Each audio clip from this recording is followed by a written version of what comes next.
Good morning दोस्तों, स्वागत है आपका अपने प्यारे favourite YouTube channel RBSC online classes में।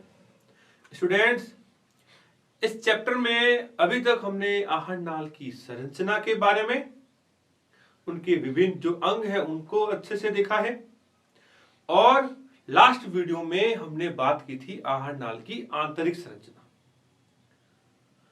दोस्तों, आज हम जो टॉपिक लेने जा रहे हैं वो है हमारी जो पाचक सहायक ग्रंथियां हैं उनको लेकर के हम डिस्कस कर रहे हैं। तो दोस्तों, वीडियो के अंत तक बने रहना। आज हम बात करेंगे पाचन से संबंधित जो ग्रंथियां हैं, है ना,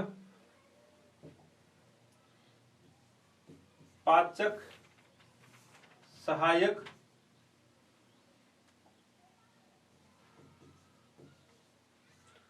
ग्रंथियां।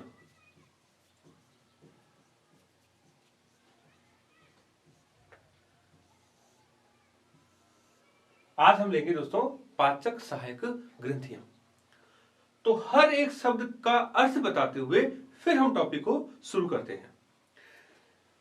दोस्तों, पहला टॉपिक है पाचक। तो कहीं ना कहीं वो स्ट्रक्चर है जो पाचन में क्या करता है, भाग लेता है, यानी कि डाइजेशन से रिलेटेड है। अब वर्ड यही है सहायक, यानी कि क्या करता है, सहायता करता है, यानी कि हेल्प करता है। अब बात आती है ग्रंथियां। तो दोस्तों, ग्रंथियां क्या होती है? दोस्तों, ग्रंथियां जो है एक विशेष प्रकार की कोशिकाओं का गुच्छा होता है, कोशिकाओं का समूह होता है ना। मास ऑफ सेल कह सकते हो या group of cell, number of cells का एक ग्रुप होता है, उसको कहते हैं ग्रंथियां। तो ग्रंथियों द्वारा दोस्तों ध्यान रखना, विशेष प्रकार के पाचक एंजाइम निकाले जाते हैं। इनके द्वारा क्या निकाले जाते हैं? विशेष प्रकार के पाचक पदार्थ कह सकते हो, विशेष प्रकार के पाचक एंजाइम जो है वो स्त्रावित किए जाते हैं। क्लियर? तो टॉपिक को आगे बढ़ाने से पहले दोस्तों मैं पहले इन ग्रंथियों के बारे में डिस्कस करना चाहूंगा। कारण क्या है दोस्तों, ग्रंथियां आपकी सिलेबस में से हटा दी गई है ना। तो ग्रंथियां आपके चैप्टर में सिलेबस में एक अलग से चैप्टर था ये, तो विभिन्न प्रकार की होती है। तो यहां हम थोड़ी सी चर्चा है वो ग्रंथियों के बारे में करेंगे और फिर हम आगे बढ़ते हैं। देखिए दोस्तों, जो ग्रंथियां होती है,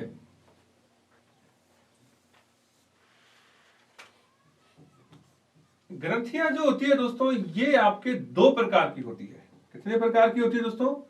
दो प्रकार की होती है। एक होती है आपके बाह्य ग्रंथि,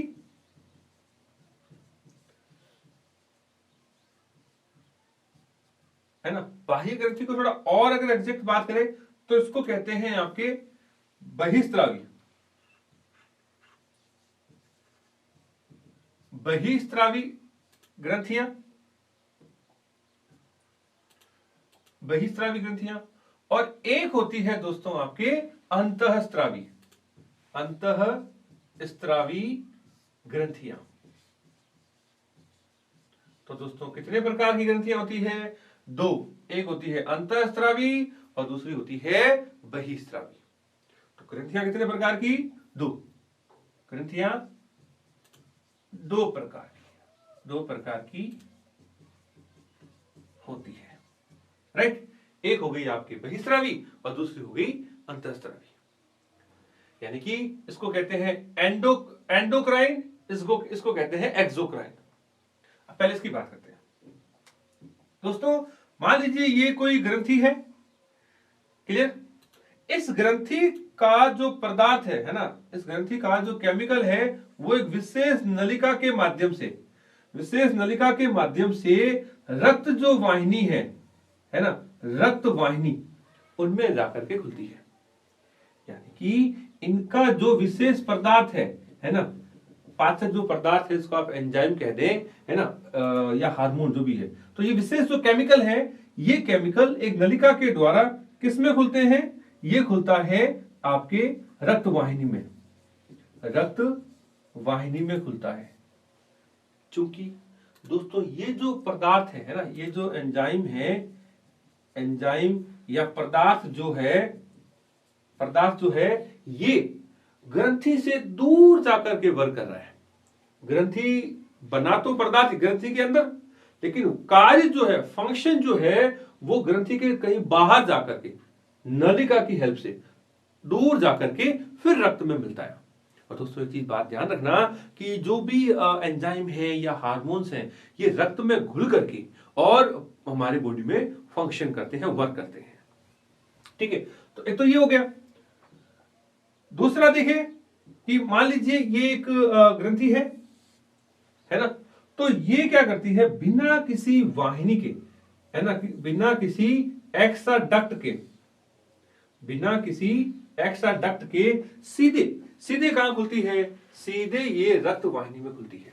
यानी कि इनका जो पदार्थ है, इनका जो एंजाइम जो है, ये बिना किसी नलिका के सीधे अपने पदार्थ को रक्त में डाल देती है।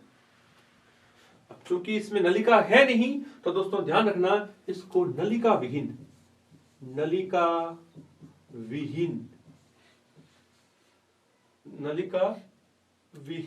ग्रंथि भी कहते हैं। क्या कहते हैं, नलिका विहीन ग्रंथियां भी कहते हैं, यानी कि डक्टलेस ग्लैंड कहते हैं। क्लियर, इसको नलिका युक्त और इसको नलिका रहित कहते हैं। तो ये दोस्तों था अपनी सामान्य जानकारी जो ग्रंथियों के बारे में थी कि भाई ग्रंथियां जो है ये विशेष प्रकार के पाचक एंजाइम का निर्माण करती है।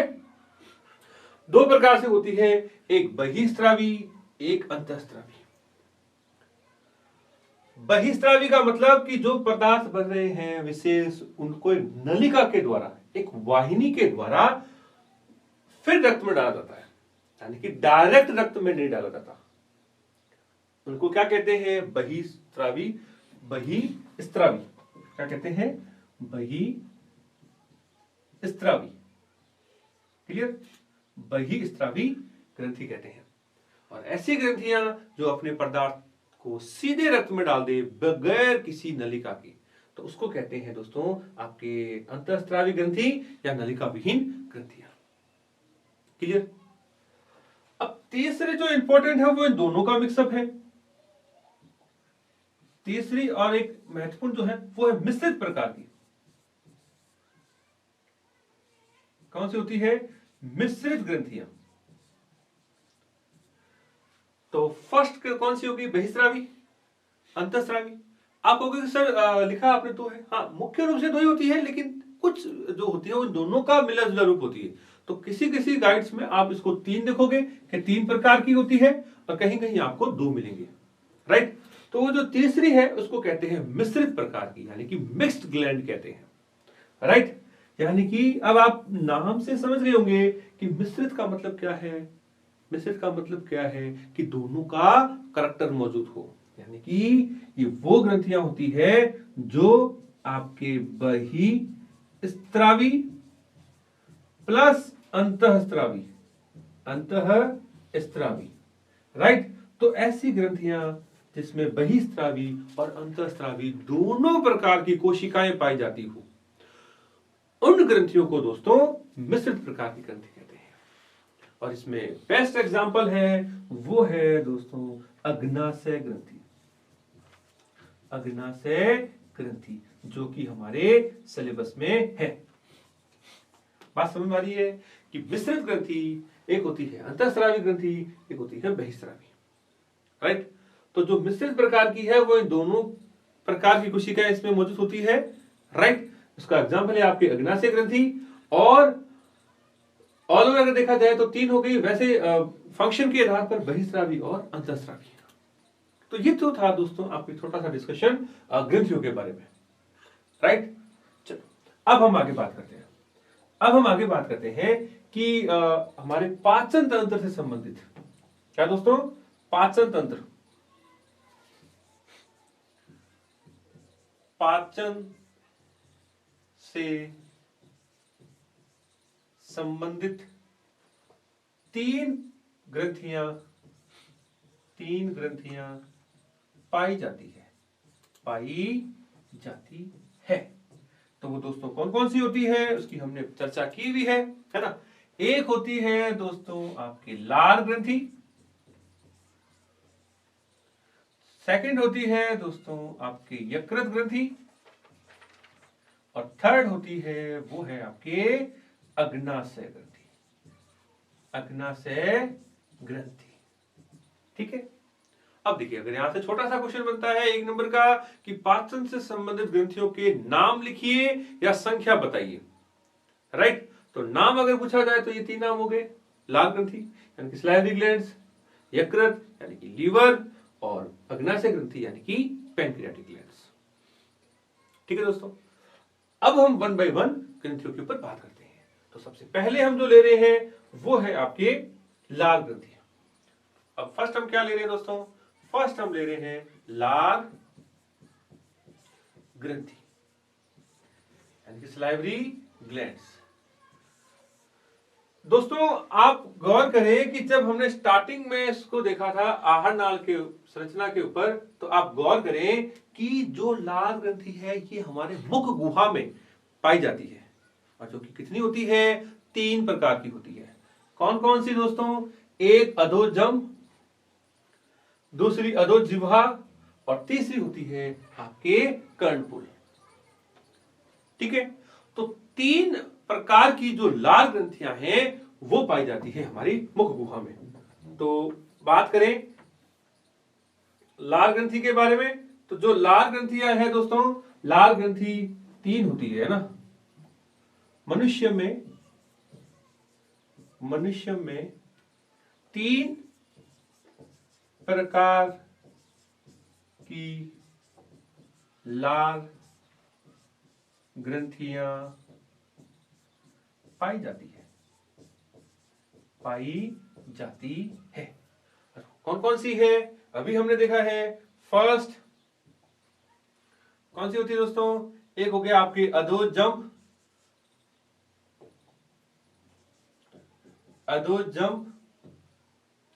दूसरी अधोजिह्वा, और तीसरी कर्णपुल।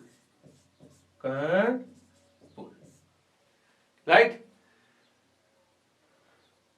कर्णपुल ग्रंथि, पेक्टोरल ग्लैंड भी बोलते हैं इसको, अधोजिह्वा सबलिंगुअल, उसको बोलते हैं सब मैक्सिलरी, ये इंग्लिश टर्म में।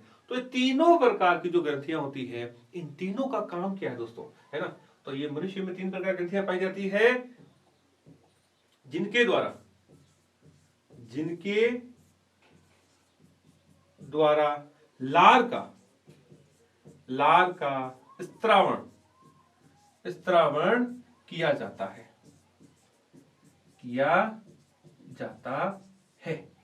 किसका दोस्तों, लार का स्त्रावण किया जाता है, स्लाइवा का, और इसको हम सिंपल भाषा में थूक कहते हैं, है ना। तो ये जो मुंह के अंदर जो स्लाइवा है, चिपचिपापन जो है, वो इन्हीं लाल ग्रंथियों के द्वारा निकलता है। ठीक है।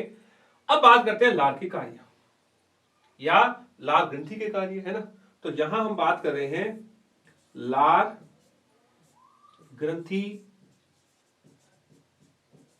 ग्रंथियों के द्वारा स्त्रावित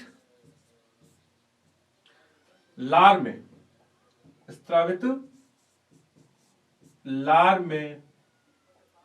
क्या होता है दोस्तों, होता है आपके एमाइलेज एंजाइम, है ना। क्या होता है, लारीय एमाइलेज,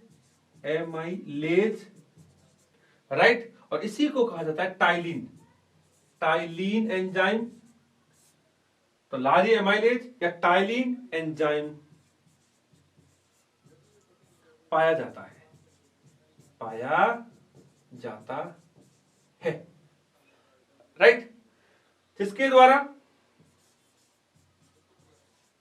द्वारा भोजन को लसलसा बनाया जाता है,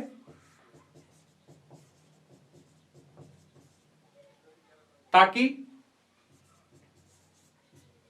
भोजन को आसानी से, भोजन को आसानी से निगला जा सके। क्लियर? और इसके द्वारा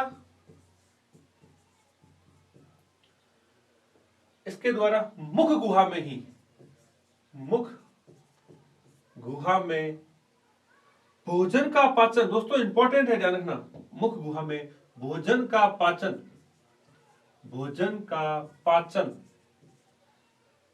शुरू कर दिया जाता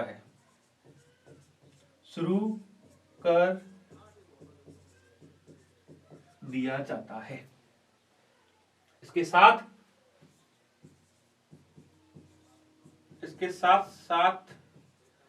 भोजन के साथ आए जीवाणुओं आदि को नष्ट किया जाता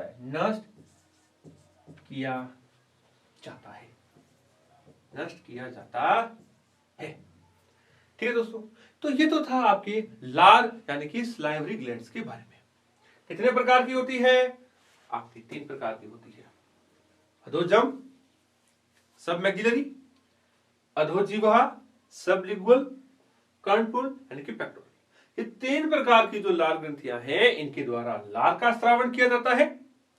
राइट? और ध्यान रखना दोस्तों, इसके अंदर जो लार है, लार के अंदर आपके लार ये एमाइलेज, टाइलिन, और सिंपल भाषा में दोस्तों ध्यान रखना, हिंदी में उसको लाला रस भी कहते हैं, लाला रस, तो इसको आप लाला रस भी कह सकते हो। राइट? तो इस लार के अंदर लार ये एमाइलेज या टाइलिन एंजाइम पाया जाता है। इसका मुख्य कार्य क्या है? एक तो भी भोजन को लसलसा बना दिया लार, और दूसरा काम क्या है कि भोजन के पाचन की जो प्रक्रिया है दोस्तों, इंपॉर्टेंट है, ध्यान रखना कि मुख गुहा में ही इसका पाचन स्टार्ट हो जाता है। और आपकी जानकारी के लिए बता दूं कि जो भोजन का पाचन शुरू हो जाता है तो मुख गुहा में पता है क्या किया जाता है? इसमें स्टार्च को माल्टोज में बदल दिया जाता है। वो हम पाचन की क्रियाविधि में बात करेंगे। राइट? और इस लार का क्या क्या कार्य है कि जो भोजन के साथ आए हुए जो सूक्ष्म जीव, बैक्टीरिया वगैरह है, उनको भी नष्ट कर दिया जाता है। ठीक है, चलो अब दोस्तों हम लेते हैं हमारी दूसरी ग्रंथि, वो है यकृत। कौन सी है? यकृत। तो दोस्तों यकृत के विषय में बात करें, ये सबसे बड़ी ग्रंथि है। क्या है? सबसे बड़ी ग्रंथि,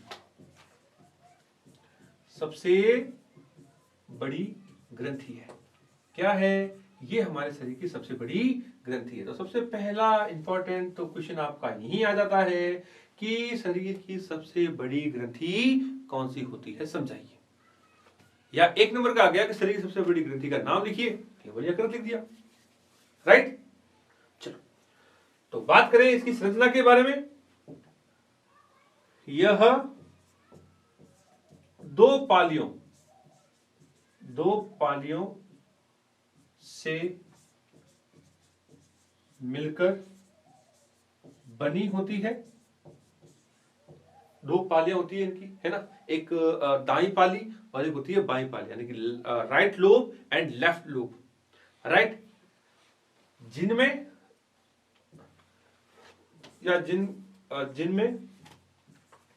इंपॉर्टेंट दोस्तों ध्यान रखना, यकृत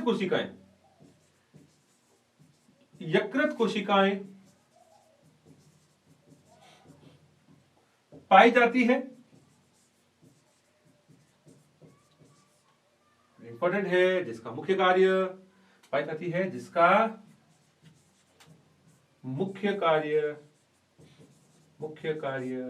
दोस्तों बहुत इंपॉर्टेंट है, ध्यान रखना, इसका मुख्य कार्य पित्त का निर्माण करना है। केवल आप पित्त भी लिख सकते हो या पित्त रस भी लिख सकते हो। पित्त रस का निर्माण करना है,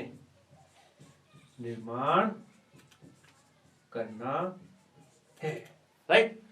तो दोस्तों ये यकृत जो कोशिकाएं हैं, इसको हेपेटिक सेल्स कहते हैं। इस हेपेटिक सेल यानी कि यकृत कोशिका के द्वारा पित्त रस का निर्माण किया जाता है। और जो एक्स्ट्रा जो पित्त है वो पित्ताशय में इकट्ठा रहता है ना, निर्माण किया जाता है। फिर बात करें अतिरिक्त जो पित्त है, अतिरिक्त पित्त दोस्तों कहां रहता है? पित्ताशय में, पित्ताशय में संग्रहित, पित्ताशय में संग्रहित रहता है।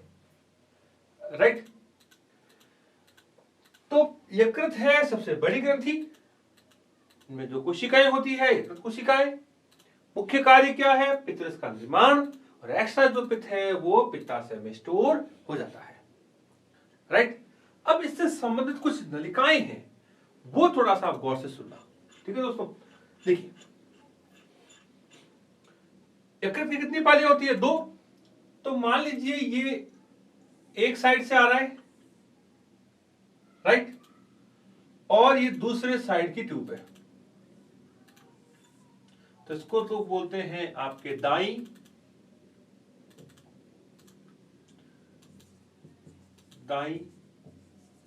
यकृत वाहिनी। राइट। इसको कहते हैं दोस्तों बाई यकृत वाहिनी।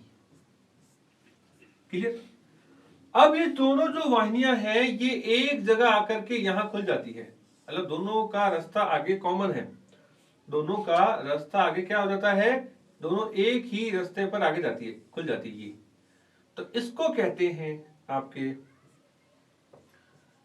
सामान्य यकृत वाहिनी। क्या कहते हैं? सामान्य यकृत वाहिनी। अब वाहिनी कह दो, नलिका कह दो, डक्ट कह दो, एक ही बात है। अब देखिए, अब हुआ गया कि एक्स्ट्रा जो पित्त था वो कहां इकट्ठा रहता है? एक्स्ट्रा जो पित्त है दोस्तों वो इकट्ठा रहता है आपके पित्ताशय में। कहां रहता है? पित्ताशय में। इसको कहते हैं गॉल ब्लैडर। और इस पित्ताशय से दोस्तों एक नलिका और बाहर निकलती है, और ये नलिका ऐसे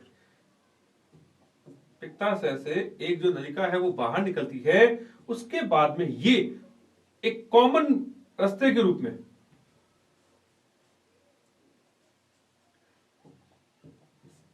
यहां से फिर ये आके खुलती है। राइट। तो इसको क्या कहते हैं? इसको तो कहते हैं दोस्तों पित्त वाहिनी। क्या कहते हैं? इसको कहते हैं पित्त वाहिनी। पित्त वाहिनी।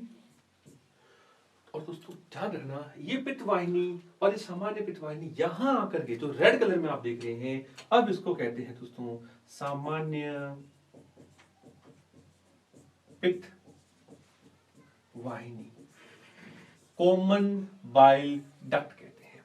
ये इसका मैकेनिज्म रहता है, किसका? यकृत का, कि एक यहां से इसको इकट्ठा किया जाता है, बाइल को यहां से किया जाता है, और फाइनली पित्त के द्वारा सामान्य पित्त वाहिनी के द्वारा इसको नीचे उतारते जाता है। और दोस्तों ध्यान रखना, ये जो पदार्थ है पित्त, ये डायरेक्ट छोटी आंत में नहीं जाता, ये दोस्तों आपके जाता है, ये आपके जाता है आगे कहां? ये दोस्तों आगे जाता है आपकी अग्नाशय ग्रंथि में। कहां जाता है? ये आगे खुल जाता है दोस्तों अग्नाशय ग्रंथि में। और अग्नाशय ग्रंथि जो है ये फिर आगे खुलती है दोस्तों आपके छोटी आंत में। तो ये कौन है? ये है आपके अग्नाशय ग्रंथि। राइट। और अग्नाशय ग्रंथि जो है वो सह यकृत अग्नाशय वाहिनी के रूप में आगे कहां खुलती है? वो खुलती है आपके छोटी आंत में। कहां खुलती है दोस्तों? छोटी आंत में। तो यहां बात करें कि पित्त का काम क्या काम है, तो पित्त का मुख्य काम है दोस्तों वसा का पाचन। वसा का पाचन, ये इसका मुख्य कार्य है। पित्त का कार्य क्या है दोस्तों? वसा का पाचन। अब दोस्तों इसी को अब हम इस डायग्राम के रूप में देख रहे हैं। इधर देखिए, राइट, ये देखिए मूल यकृत वाहिनी कौन? सामान्य, है ना, सामान्य, इसको कहते हैं आपके पित्त वाहिनी। राइट। ये आगे कहां खुल रही है? अग्नाशय में खुल रही है। तो देखिए ये नली और अग्नाशय की नली, ये दोनों यहां मिलती है एक कॉमन वाहिनी के रूप में, यकृत अग्नाशय वाहिनी के रूप में। और ये अपने अपने पदार्थ को कहां डालती है? ये कहां डालती है दोस्तों? ग्रहणी में। याद करें, ड्यूडेनम। और ये कौन है? ये छोटी आंत का भाग है, छोटी आंत, राइट। तो इस तरीके से छोटी आंत में ये दोनों अपने अपने पदार्थों को डाल देते हैं। इसके द्वारा डाला जाता है पित्त, और अग्नाशय के द्वारा दोस्तों डाला जाता है अग्नाशय रस। और जिसमें दोस्तों ध्यान रखना, एक इंपॉर्टेंट हार्मोन होता है, उसका नाम है इंसुलिन। इंसुलिन। और ये इंसुलिन का क्या कार्य है, ये आप सभी कमेंट्स करके बताएंगे। तो मैं उम्मीद करता हूं कि मेरे दोस्तों को पता होगा, है ना, कि इंसुलिन नाम सुना होगा आपने अच्छे से, है ना। तो अगर इसकी कमी हो जाए तो एक बीमारी और होती है, एक रोग भी होता है ना। उस रोग का आपको नाम बताना है। उस रोग का आपको नाम भी बताना है कि कौन सा रोग होता है। तो दोस्तों आज कि इस वीडियो में आपके लिए 2 क्वेश्चन छोड़ रहा हूं। एक क्वेश्चन ये है कि इंसुलिन का आपको कार्य बताना है, और जो इंसुलिन की अगर कमी हो जाए, इंसुलिन की अगर कुछ कमी हो जाए तो इससे संबंधित जो रोग है वो रोग भी आपको बताना है। तो दोस्तों मैं उम्मीद करता हूं कि आज का जो ये टॉपिक है वो आपको एकदम अच्छे से समझ में आया है कि पाचन से संबंधित जो ग्रंथियां हैं, है ना, उन ग्रंथियों के बारे में। तो पाचन संबंधित मुख्य रूप से 3 ग्रंथियां हैं, लार, यकृत और अग्नाशय। लार का मुख्य कार्य क्या है? लाला रस यानी कि टाइलिन का स्त्रावण करना। यकृत का मुख्य कार्य क्या है? पित्त रस का निर्माण करना। अग्नाशय का मुख्य कार्य क्या है? अग्नाशय ग्रंथि का मुख्य कार्य है कि अग्नाशय रस का स्त्रावण करना और भोजन के पाचन की क्रिया को सुगम बनाना।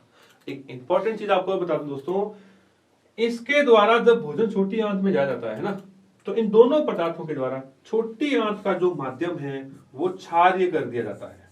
क्या हो जाता है? क्षारीय माध्यम। और इसी क्षारीय माध्यम में जो भोजन के पाचन की जो प्रक्रिया है वो इजी हो जाती है। क्लियर? उनको हम डिस्कस करेंगे भोजन के पाचन वाले बिंदु में। तो दोस्तों मैं उम्मीद करता हूं कि आज का ये जो टॉपिक है वो आपको एकदम अच्छे से समझ में आया है। तो अभी तक अगर आपने वीडियो को लाइक नहीं किया है तो लाइक जरूर करें। और दोस्तों याद रखिएगा, इन दोनों क्वेश्चंस का जवाब आप अपने रियल नेम के साथ देंगे, राइट। तो नेक्स्ट वीडियो में हम इसी क्वेश्चन से आगे बात करेंगे। ओके दोस्तों, थैंक यू सो मच।